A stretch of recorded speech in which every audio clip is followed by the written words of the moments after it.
It was a soundless scream, the kind of scream that, if you closed your eyes, you could almost hear reverberating in your mind. Claire Benson, a young deaf woman living alone in a quiet apartment complex in downtown Denver, was found murdered in her home. No one heard a thing, except for one thing: her security camera. Captured on that camera was a chilling sight, one that left everyone in the community stunned. Claire's murder wasn't just a random act of violence. It was meticulously planned. But there was something more, something no one could have expected. As the footage revealed a horrifying truth, it was clear that the case was far from simple.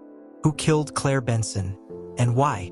The answers lay within that silent footage. Claire Benson lived a life that many might call ordinary, at least on the surface. A 26-year-old woman with a quiet demeanor and a passion for graphic design, Claire had settled into her small but cozy apartment just outside of downtown Denver. Known for her keen sense of humor and her ability to find beauty in the small things, Claire had built a life that was fulfilling, though not without its challenges. Born deaf, Claire had learned to navigate the world with a mix of resilience and ingenuity. She had been raised in a hearing family, where communication often relied on a combination of lip reading and sign language. Though her family was supportive, Claire had often felt the sting of isolation, especially in social situations where her disability made her feel like an outsider. But in her apartment, Claire found solace. It was a small space, but it was hers. With large windows that overlooked the bustling streets of Denver, she found peace in the quiet hum of city life. She had a few close friends, but overall, Claire led a solitary existence, content with her work as a freelance designer and her love for books and movies. She had a tight-knit group of online friends who she interacted with regularly, but aside from that, her social circle was small. Her security camera was something of an afterthought. Claire had installed it after a break-in in her building a few months before. Though nothing was stolen, the experience left her rattled. A single camera on the front door was all she could afford, but it made her feel safer. Little did she know that the device would capture something much more sinister. It was a Thursday night when the unthinkable happened. Claire had spent her evening like many others, curled up on the couch with a good book. The rain had started to fall softly outside, and the rhythmic tapping of the water against the window provided a calming background to her quiet night. At around 9:30 p.m., she received a text message from a friend, but when she went to reply, something caught her eye. A shadow moved across the hallway just outside her apartment. Claire's heart skipped. She hadn't been expecting anyone. Peering through the peephole, she saw nothing, only darkness. The seconds stretched into minutes. Was it just her imagination? Or had she seen something?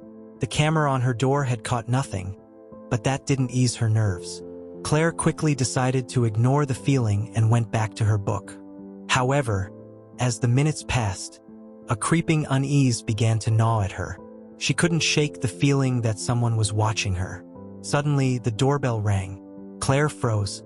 She wasn't expecting anyone. But then again, she hadn't seen anyone outside the door either. Was it a delivery? A friend? Package? With a sense of unease, Claire slowly stood up and moved toward the door. The doorbell rang again, this time more urgently. Her heart pounded as she stood there, staring at the door, unsure whether to open it or not. The voice of her friend echoed in her mind, "Don't open the door for strangers." But then came a soft, muffled knock, gentle and persistent. Someone was there, and Claire, out of habit, opened the door. What happened next was captured on the security camera, although Claire, of course, never saw it. The next morning, Claire's body was discovered in her apartment. She had been brutally murdered. Her body was positioned in a way that suggested the killer had taken their time. There were no signs of forced entry, and nothing appeared to have been stolen.